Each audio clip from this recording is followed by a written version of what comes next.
Yo, yeah, what's up? What's going on? You already know when the high go, y'all. It's the Rube Express, another edition. You know what I'm saying? We're here. You know what it is, man. You know what the acronym is. Culture, urban, technology, and sports. You know what I'm saying? Now,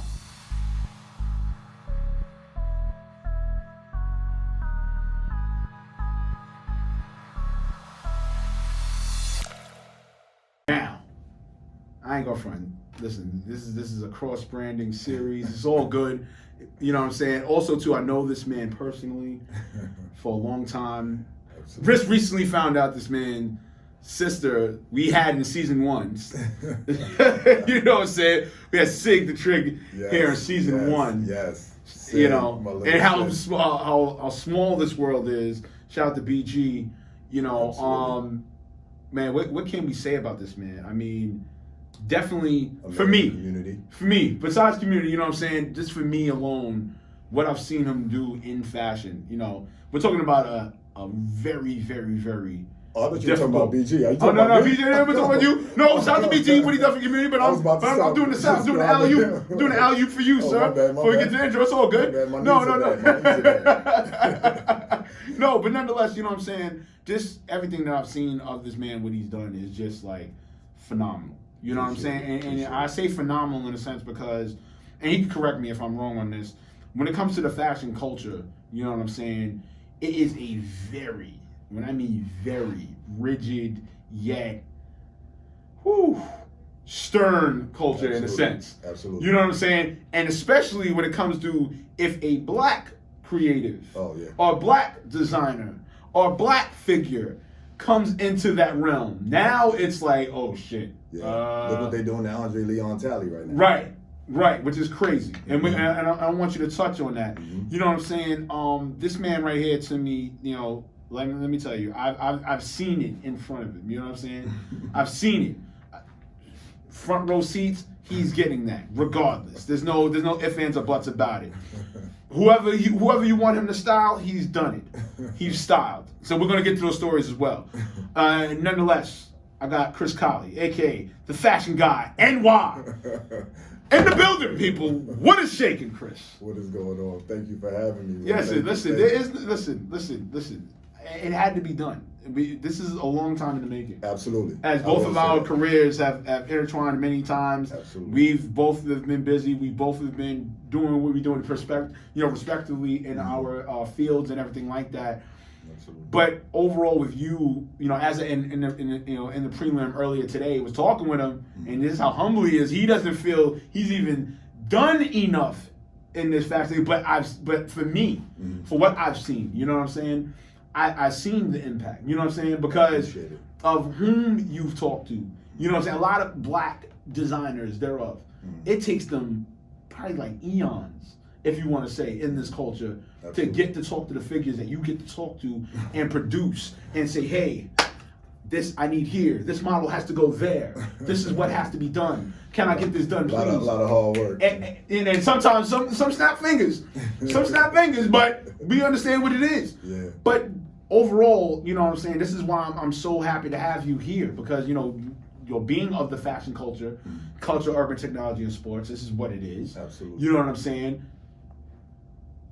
What's good, son? Like, we're shaking, bacon. Oh, what's up, man? Nothing. I'm just trying to actually take the culture further, because right now we're in a crucial spot where we're at that precipice of whether we can go backwards or go forwards. You know, and right now I think COVID was the blessing in disguise in many ways, and my condolences to everyone that lost lives during this time. Right. But as far as our black culture, it taught us that we needed to come together more. We needed to see each other as the royalty we are. But now we're at that point where, okay, now that we see that, we have that awakening, how do we do good business? Right. How do we start elevating our culture in the sense of bringing the dollars to us and not being sold to, but actually having seats at the table or creating our own tables? Correct. So a lot of people that reach out to me are asking me for that guidance, and you know, I appreciate it, but at the same time, it all starts with everyone. You know, I can only be so much of a conduit, but what I prided myself on doing was at least leaving the door open so the person that might be better than me or has more connections can come through and completely shut down the door where there's nothing there anymore and everyone can come in. So right now, you know, when I first started with fashion, right, I was thinking about what year was that? I mean, no, we can show this. Hey, it is what it is. The creatives know the Roots Square has been in this for 15. You've been in it like almost 15, 20, about 20. I mean, hey, 20. I mean, we look good for our ages. But listen, no, but real talk, like let my creators know. I mean, this is what the platform's about. You know, they get all the information.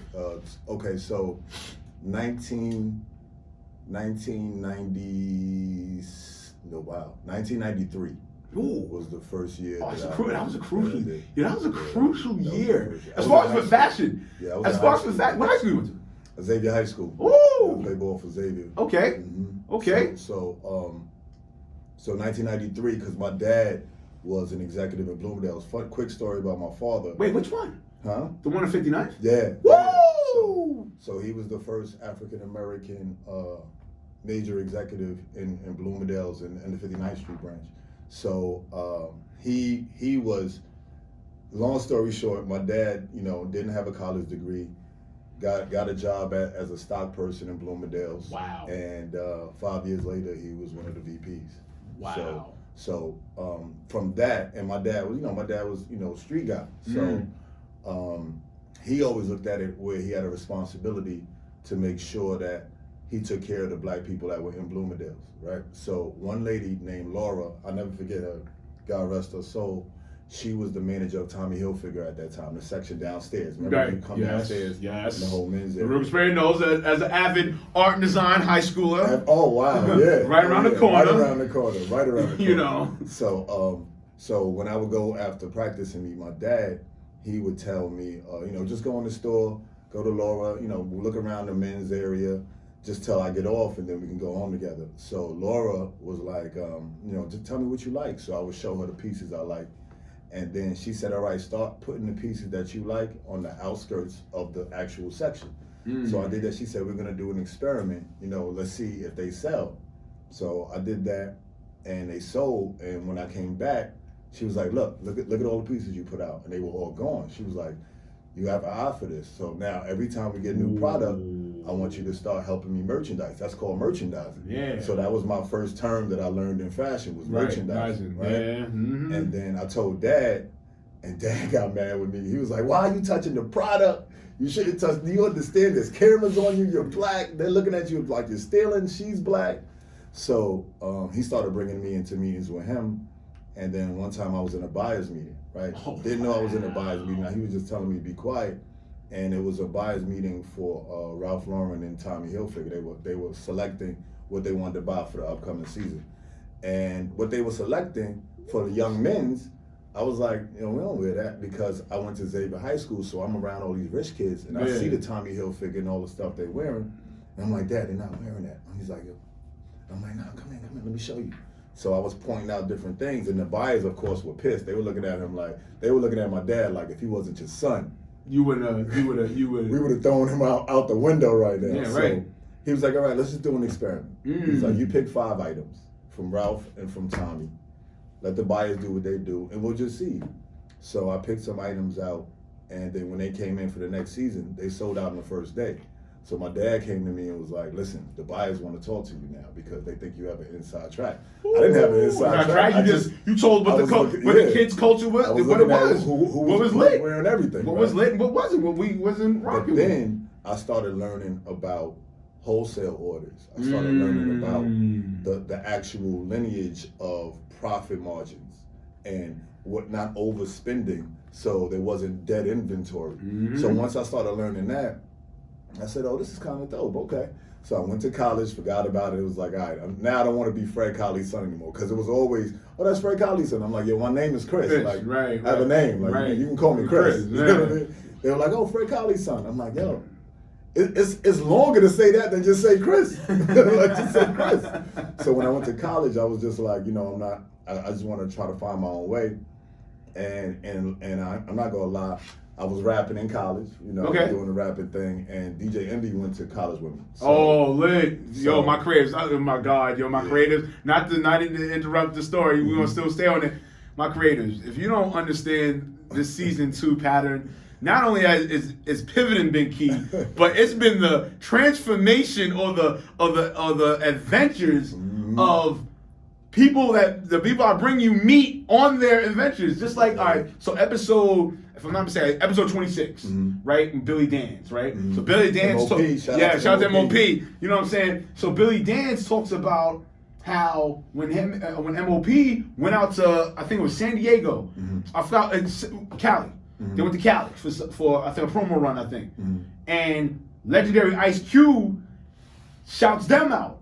Get out of Come up to him like, yo, real quick, big up. Yeah, go listen to episode 26. Dead serious, bro. Wow. So it's just amazing to hear from you that, yo, it's a small world out here. And you know what I'm saying? How small it is. I knew Gia before I ever met Rashawn. I mean, no, yeah, I mean, why? Queens thing, you know, Queens thing. We know. I knew Gia before I knew Rashawn because we had a mutual best friend, right? And Gia was saying, oh, when you get to college, you know, you think you the hottest thing out there, because I was like, oh, you know, no one can mess with me with dressing because I had the hookup. You know, my dad was getting 75% off, so like $100 sweater was a $25. It was nothing to you. So I went into college thinking I was all this, that, and third. And then Envy came. This man had his socks matching his polos. I mean, he was decked out, and he was the only freshman that had a car. Right. Because he was allowed a car on campus because he was a DJ, right?